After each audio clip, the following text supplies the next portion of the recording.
Pemirsa, 5 unit kios yang berada di kawasan Jalan Veteran Sumatera Utara terbakar. Api diduga kuat disebabkan oleh korsleting listrik.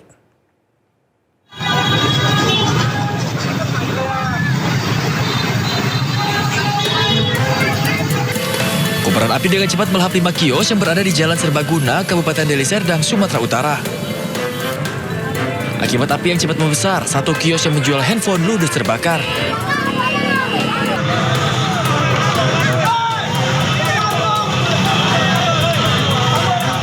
Tiga unit mobil pemadam kebakaran diterjunkan untuk memadamkan api. Sebelum terjadi kebakaran, listrik di lokasi sekitar mati berulang kali. Kuat dugaan kebakaran disebabkan oleh korsleting listrik dan menyambar ke kios penjual bensin eceran yang berada di lokasi. Tidak ada korban jiwa dalam kejadian ini, namun total kerugian para korban ditaksir mencapai miliaran rupiah. Kini kasus kebakaran ini dalam penyelidikan petugas kepolisian Polres Pelabuhan Belawan. Dari Deli Serdang, Sumatera Utara, Yuda Bahar, iNews melaporkan. 3 unit rumah permanen di Kecamatan Padang Gelugur, Kabupaten Pasaman ludes terbakar. Kebakaran diduga disebabkan oleh korsleting listrik. Kebakaran hebat menggegerkan warga Kampung Pasir Negari Padang Gelugur, Kecamatan Padang Gelugur, Kabupaten Pasaman, Sumatera Barat. Api dengan cepat membesar dan melalap 3 unit rumah permanen. Material bangunan yang mudah terbakar membuat api cepat menjalar ke seluruh bagian rumah sehingga warga hanya bisa menyelamatkan sebagian barang berharga. Petugas pemadam kebakaran yang mengerahkan 2 unit mobil damkar berupaya memadamkan api agar tidak merembet ke bangunan lain.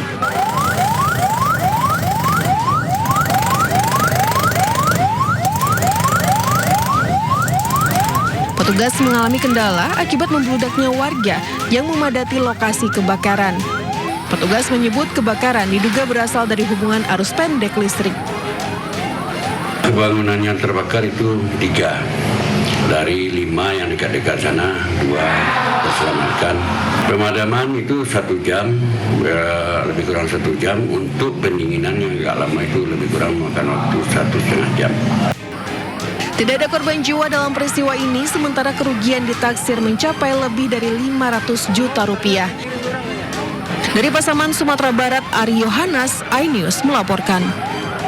Maraknya tawuran yang meresahkan sejumlah lokasi yang rawan terjadinya saling serang antar kelompok remaja di Tangerang Selatan dirazia polisi. Beberapa remaja membawa senjata tajam ditangkap. Satu persatu permukiman di Ciputat, Tangerang Selatan, Banten didatangi polisi. Sebelumnya, polisi mendapat laporan dari warga yang resah daerah mereka kerap terjadi tawuran antar kelompok remaja. Setelah menyisir satu persatu rumah dan tempat berkumpulnya remaja, polisi menangkap sejumlah orang diduga pelaku tawuran. Polisi juga menyita sejumlah senjata tajam yang diduga kerap digunakan saat saling serang. Aparat Polsek Ciputat Timur mengimbau agar para orang tua untuk mengawasi anak-anak mereka agar tidak terlibat tawuran maupun tindak kejahatan lainnya. Operasi sweeping tersebut kami mengamankan beberapa anak di bawah umur yang pada saat itu kejadian mereka membawa senjata, dan kami juga mengamankan ada 6 pucuk senjata tajam jenis samurai, 1 pucuk senjata tajam jenis celurit, dan 1 buah gear sepeda motor. Semua remaja diduga pelaku tawuran dan barang bukti yang disita selanjutnya dibawa ke Mapolsek Ciputat Timur untuk pemeriksaan lebih lanjut. Dari Tangerang Selatan, Banten, Nunung Purnomo, iNews melaporkan. 2 orang pendaki Gunung Piramid di Kabupaten Bondowoso yang sempat dikabarkan hilang ditemukan dalam kondisi meninggal dunia. Evakuasi keduanya pun berlangsung hingga malam hari.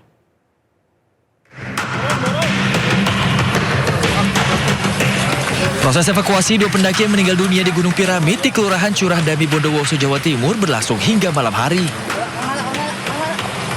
Kedua korban yakni Ervan 35 tahun dan Malia Vinda 51 tahun dievakuasi dari jurang menuju titik aman menggunakan sistem lowering. Medan yang terjal dan kontur Gunung Piramid yang miring hingga mendekati 90 derajat membuat proses evakuasi berjalan sulit. Setelah berhasil dievakuasi, tim forensik Rumah Sakit Bayangkara pun langsung melakukan identifikasi terhadap kedua korban untuk kemudian langsung diserahkan kepada keluarga korban. Yang menjadi tantangan untuk tim SAR gabungan adalah medannya yang cukup curam. Kita ketahui bersama bagaimana kontur dan karakteristik gunung piramid yang dengan ketinggian dan kemiringan yang cukup sangat miring, hampir mendekati 90 derajat. Jadi itu menjadi tantangan kami, tapi tidak memutus kesemangatan teman-teman dari Potensi SAR untuk melakukan teknik lowering yang paling aman. Dengan teknik tersebut kita berhasil dan sukses melakukan evakuasi kedua korban. Sebelumnya diberitakan 2 pendaki yang sempat dilaporkan hilang kontak saat mendaki Gunung Piramid dan ditemukan dalam kondisi meninggal dunia pada Selasa. Kedua korban adalah Malia Vinda, 51 tahun, warga Surabaya, dan seorang pemandu lokal bernama Ervan, 35 tahun, ditemukan di jalur Panggung Naga di bawah jurang di kedalaman sekitar 60 meter. Dari Bondowoso, Jawa Timur, Rizky Amirul Ahmad, iNews melaporkan.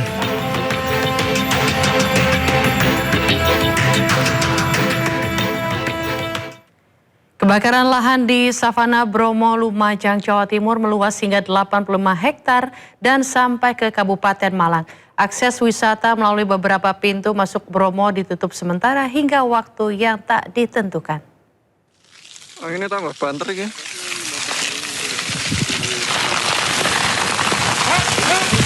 Kebakaran lahan Savana Bromo di Blok Bantengan, Lumajang meluas hingga 85 hektar.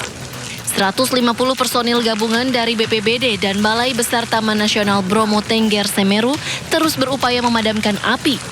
Namun kondisi lahan di musim kemarau membuat api terus menjalar. Titik api yang semula berada di Kabupaten Lumajang dan Probolinggo kini bergerak hingga menuju hutan Bromo di kawasan Kabupaten Malang.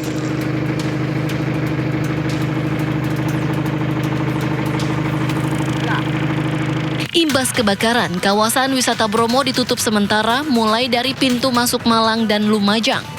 Sementara dari pintu masuk Cemoro, Lawang, Probolinggo, dan Tosari, Pasuruan masih dibuka. Demi keamanan, wisatawan dan warga dilarang mendekati kawasan yang terbakar di area savana. Dari Probolinggo, Jawa Timur, Hana Purwadi, iNews melaporkan. Niat hati curhat di media sosial karena harus menunggu 8 jam untuk mendapatkan ruang perawatan. Pasien BPJS justru dirundung dengan komentar nirempati dari tenaga medis. Warganet pun geram, terlebih pasien BPJS tersebut meninggal dunia dalam perawatan. Nama saya Benny Christian Syuhumbing. Saya ingin menyampaikan permohonan maaf. Saya menyadari kesalahan saya. Saya berjanji tidak akan mengulanginya lagi. Berawal dari curhat di media sosial terkait lamanya menunggu ruangan perawatan, unggahan seorang pasien BPJS Yurizal Trihairawan malah berubah rundungan. Mirisnya, hujatan dan komentar nirempati ini datang dari sejumlah dokter dan tenaga kesehatan. Belakangan diketahui dari unggahan kerabatnya, Yurizal telah meninggal 31 Juli lalu. Tak pelak, warganet pun geram dan membongkar identitas pemilik akun yang merundung korban. Akhirnya, sejumlah dokter dan tenaga kesehatan ramai-ramai minta maaf. Nama saya Benny Christian Syuhumbing. Saya ingin menyampaikan permohonan maaf atas ketikan saya di media sosial, di Threads. Saya juga ingin menyampaikan turut berduka cita kepada pemilik utas, yaitu almarhum Yurizal. Saya berdoa semoga segenap keluarga diberikan penghiburan. Yang kedua, saya mengucapkan permohonan maaf yang sebesar-besarnya kepada pihak keluarga dari almarhum Yurizal atas utas saya yang menambah beban emosional dan luka pada keluarga. Saya menyadari kesalahan saya dan ketidakprofesionalan saya sebagai tenaga kesehatan. Adalah saya pada saat komentar lupa mengganti akun sehingga yang saya gunakan itu adalah akun dari istri. Saya menyadari hal itu sangatlah tidak pantas dan saya berjanji tidak akan mengulanginya lagi. Tak hanya menyakitkan dan miskin empati, apa yang dilakukan sejumlah dokter dan tenaga kesehatan jelas melanggar kode etik profesi. Seorang dokter itu tidak boleh melakukan sesuatu yang merugikan, non-malfeasant, tidak boleh. Yang ketiga, seorang dokter itu harus justice, harus adil, memperlakukan semua pasien, mau miskin, mau kaya, mau BPJS, bukan BPJS dan sebagainya, harus sama diperlakukannya. bahwa seorang dokter itu harus selalu memberikan empati kepada pasien dan keluarganya. Tidak boleh memberikan komentar yang merugikan psikisnya misalnya, tidak boleh. Itu ada aturannya. Jadi dianggap tidak etis kalau yang seperti itu. Masyarakat berharap ada sanksi pasti bagi tenaga kesehatan yang tak punya empati agar kejadian serupa tak terulang di kemudian hari. Dari Jakarta, Tim Liputan iNews melaporkan. Seorang pasien pengguna BPJS mengeluh di media sosial akibat diduga tidak mendapatkan ruangan hingga banyak oknum nakes justru menghujat pasien tersebut di media sosial. Salah satunya tenaga kesehatan asal Tasikmalaya Norma Zahara, di mana Gubernur Jawa Barat meminta Bupati untuk menindak nakes tersebut. Ke Nang Wali Kota, nanti saya minta Wali Kota memberikan sanksi sesuai ketentuan yang berlaku ya. Jadi tidak boleh namanya pelayan kemudian mengungkapkan, menyampaikan perkataan yang tidak pantas apalagi pada pasien yang meninggal. Nanti kan pasti ada ketentuan yang bisa diterapkan dalam bentuk sanksi kepada nakes tersebut. Pihak Rumah Sakit Dr. Sarjito Yogyakarta menegaskan pasien pengguna BPJS Kesehatan yang viral bukanlah pasien di rumah sakit tersebut. Rumah sakit juga menegaskan dokter yang memberikan komentar nirempati di medsos merupakan dokter peserta didik PPDS dari FKKMK UGM yang telah dinonaktifkan sementara. Kami turut berduka cita atas beredarnya berita terutama pada pasien. Kami sangat berempati terhadap meninggalnya pasien tersebut, namun kami perjelas dan pertegas bahwa pasien tersebut bukan pasien dari Rumah Sakit Sarjito. Jadi ini murni pasien di luar Rumah Sakit Sarjito. Kemudian yang kedua, bahwa dokter yang memberikan komentar tersebut, yang mengunggah tersebut, merupakan dokter peserta didik dari FKKMK UGM dan RSUD Dr. Sarjito. Jadi ini murni peserta didik yang melakukan mengunggah di media sosial secara personal. Kemudian apa langkah yang akan diambil untuk ini? Rumah Sakit Sarjito dan FKKMK memiliki sekretaris bersama pendidikan bermartabat. Tentunya yang bersangkutan nanti akan kita proses di dalam pendidikan bermartabat. Pembiayaan BPJS yang kecil dituding sebagai salah satu faktor yang memengaruhi dilema etik tenaga kesehatan. Berikut cuplikan dialog Ketua Umum Pengurus Besar Ikatan Dokter Indonesia PBID Slama Budiarto bersama dengan rekan David Silahoy. Mutunya mengikuti biaya, harusnya kan nggak boleh biaya mengikuti mutu. Nah ini tugas pemerintah untuk menyuntik pembiayaan BPJS gitu loh, agar sesuai harga mutu, harga keekonomian. Kami nilai tarif BPJS ini sekarang kan sekitar 30-50% dari tarif sebenarnya kan gitu kan. Nah harusnya pemerintah mensubsidi agar mutu kualitas masyarakat, pelayanan masyarakat itu baik. Ada diskriminasi, itu fakta. Kalau saya ngomong tidak ada diskriminasi, tapi masnya kan sudah tahu jawaban sendiri kan. Ada diskriminasi di rumah sakit, kan begitu. Nah, ini kasihan masyarakat. Iya, nah itu dia. Jadi kalau misalnya dihitung dengan biaya ya tentu kan orang selalu kalau dalam bisnis bilang ya ada harga, ada barang begitu ya, ada kualitas. Beda, seperti kalau itu. Di dunia medis. Nah di dunia medis kan beda nih Pak, karena ada sumpah dokter juga gitu kan. Tetapi rumah sakit it's a business begitu. Nah sekarang begini, ya kan, Anda seorang dokter. Dalam melakukan pelayanan medis kan membutuhkan obat, alat kesehatan dan lain-lain, ya kan? Setelah dihitung-hitung pembiayaannya nggak cukup. Apakah harus kita menomboki? Saya tanya kepada Mas, gitu loh. Harusnya di dunia medis tidak boleh mikir uang. Uang itu harus dicukupi oleh pemerintah. Tidak boleh. Seorang dokter itu tidak boleh memikirkan uang. Tugas dia hanya berusaha menyembuhkan pasien, menyelamatkan pasien. Tapi faktanya seorang dokter sekarang kan dibayar berdasarkan per pasien. Masih jauh lebih terhormat supir Transjakarta. Mau dia penumpangnya sedikit mau banyak kan dia tetap digaji sesuai haknya. Seorang pilot mau penumpangnya dikit mau banyak kan tetap terbang. Ya dibayar kecil, pasiennya dikit dibayar kecil. Itu di dunia ini nggak ada kecuali di Indonesia.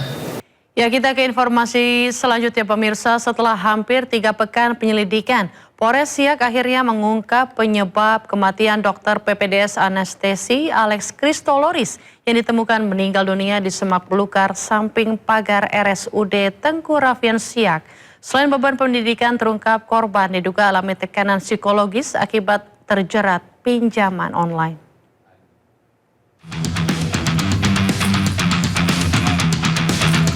Dari hasil autopsi dan memeriksa 14 saksi termasuk keluarga, polisi menyimpulkan tewasnya dokter PPDS anestesi Alex Kristoloris akibat bunuh diri.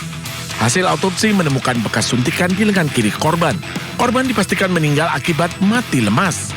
Hasil laboratorium forensik menunjukkan bercak darah pada barang bukti identik dengan DNA korban. Diperkuat temuan barang bukti tas berisi perlengkapan medis dan sejumlah obat anestesi. Dari rekaman CCTV juga terlihat korban datang ke lokasi seorang diri. Polisi memastikan tidak ditemukan fakta mengarah ke pembunuhan. Selain beban pendidikan, terungkap korban diduga mengalami tekanan psikologis, persoalan finansial, utang pinjaman online dalam jumlah besar.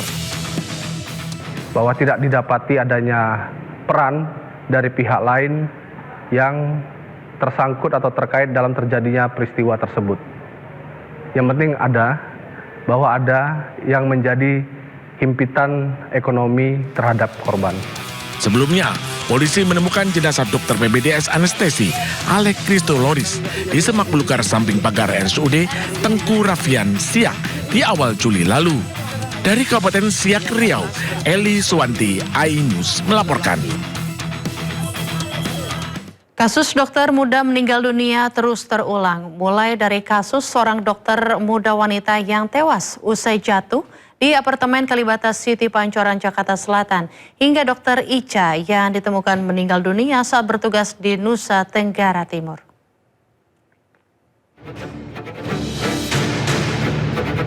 Warga penghuni apartemen dihebohkan dengan peristiwa terjatuhnya seorang dokter muda wanita berinisial ZM. Korban jatuh dari lantai 18 sebuah apartemen di Kalibata, Jakarta Selatan dan jasadnya tersangkut di lantai 2 apartemen. Korban berasal dari Makassar yang sedang menjalani program dokter magang di sebuah rumah sakit di kawasan Depok, Jawa Barat. Polisi juga sudah melakukan olah TKP untuk memastikan penyebab pasti korban bisa terjatuh. Mengarah ke Kabupaten Siak, seorang dokter PPDS Universitas Riau peserta spesialis anestesi juga ditemukan meninggal dalam semak belukar. Sebelumnya, korban dilaporkan hilang setelah mengantarkan pasien rujukan ke Rumah Sakit Jiwa Tampan, Pekanbaru. Tak lama sebelum peristiwa itu, Dr. Adrian Rantung, peserta PPDS Universitas Samratulangi, ditemukan meninggal di kamar kosnya di Manado. Pada akhir Juni lalu, Dr. Ica ditemukan meninggal saat bertugas di Nusa Tenggara Timur. Kepergiannya memicu berbagai tanggapan, serta mendorong penelusuran atas informasi yang beredar di tengah masyarakat. Bergerak mundur ke Agustus 2024, meninggalnya Dr. Aulia Risma, peserta PPDS Universitas Diponegoro, justru menjadi awal terbongkarnya dugaan perundungan dan pemerasan di lingkungan PPDS. Perkara itu kemudian berkembang hingga penetapan sejumlah tersangka. Meski dalam perkara berbeda, peristiwa kematian para dokter ini mengangkat kembali persoalan beratnya beban kerja, tekanan psikologis, dugaan perundungan, serta standar perlindungan kesehatan bagi tenaga medis. Tim Liputan iNews melaporkan. Polisi menangkap pelaku mutilasi seorang pria yang ditemukan di kawasan Pancoran Mas, Kota Depok. Pelaku dan korban diketahui mengontrak bersama di sebuah rumah di kawasan Cipayung Jaya. Ingat harap mundur dulu sedikit. Petugas kepolisian menggelar olah TKP di rumah kontrakan tempat pembunuhan dan mutilasi seorang pria di kawasan Cipayung Jaya, Kota Depok. Olah TKP dilakukan untuk mencari bukti tambahan usai pelaku ditangkap. Menurut warga sekitar, pelaku dan korban mulai mengontrak di lokasi ini sejak beberapa bulan terakhir. Korban dan pelaku sering terlihat bersama, namun jarang bersosialisasi dengan warga. Ramadan, pemungutan kegiatan Ramadan itu sekitar 6-7 bulan yang lalu. Itu saya ketemu sama si korban dan ketemu sama si yang bunuh. Saya lagi keliling, terus kebetulan rumahnya terbuka. Saya tanya, Mas kontrak di sini? Iya Pak, Bapak RT ya? Iya. Dan tadi juga mungkin mas-mas semua, Mbak sudah tahu dari keterangan Pak Sunardi, warga saya yang memang lebih berdekatan dan memang orangnya agak tertutup ya. Sebelumnya jasad korban ditemukan di tengah tanah lapang di kawasan Pancoran Mas. Jasad korban ditemukan dalam kondisi tangan terikat dan kedua kakinya hilang. Warga tak menduga karung yang sudah berhari-hari berada di lokasi ini berisi potongan tubuh korban. Hingga kini, polisi masih menyelidiki motif pelaku dan mencari potongan tubuh korban lainnya. Dari Depok, Jawa Barat, Iyung Rizky, iNews melaporkan. Ya, usai ditangkap, pelaku mutilasi mengaku sengaja memotong bagian tubuh korban untuk memudahkan membuang jasad korban. Korban juga mengaku melakukan aksinya seorang diri. Polisi berhasil menangkap pelaku mutilasi, seorang pria yang ditemukan di kawasan Pancoran Mas, Kota Depok. Dari hasil pemeriksaan, pelaku mengaku memotong tubuh korban yang merupakan rekannya sendiri untuk memudahkan membuang jasad korban. Pelaku juga mengaku membuang potongan tubuh korban ke sejumlah lokasi dan beraksi seorang diri. Usai melakukan aksinya, pelaku membuang senjata tajam yang ia gunakan. Hingga kini polisi masih mendalami motif pelaku. Habis itu kamu gimana ceritanya kamu potong itu? Karena susah bawanya bang, di situ kan ramai orang dan perumahan juga. TKP-nya di mana sih? Oh bantai dia di mana? Hotel kah? Oh enggak. Di mana? Kontrakanku. Di kontrakanmu di mana? Kontrakanku di Cipayung. Cipayung. Apa? Blimbing. Jalan Blimbing. Jalan Blimbing. Terus? Nah, terus saya tanya, kamu mutilasinya gimana ceritanya? Pakai apa? Pakai pisau yang saya gunain buat nusuk dia juga. Pisaunya di mana? Pisaunya dari mana? Dari dapur kan saya. Pisaunya mana? Pisaunya di mana? Dibuang di mana? Dibuang di mana? Kalau itunya dibuang sama baju-bajunya bang. Iya, di mana? Daerah apa sih Depok tuh Pitara yang Kali Licin. Kurang tahu nama daerahnya bang. Pitara. Tapi masih ingat ya? Dibuangnya di bagian mana? Pokoknya dekat pom arah. Iya, maksudnya di lapangan kah? Di apa? Jalan raya tapi tong sampah itu ada. Kalau tahu masih hafal kan? Hafal ya. Oh unjukin semua. Potongannya juga. Oh unjukin itu potongannya. Iya. Ya. Oh bunuh dia sama siapa aja? Sendiri aku. Yusuf Kala menyoroti unggahan sejumlah foto di media sosial terkait dengan isu unjuk rasa besar yang meresahkan masyarakat. Sesaat lagi tetaplah di Sindo Siang.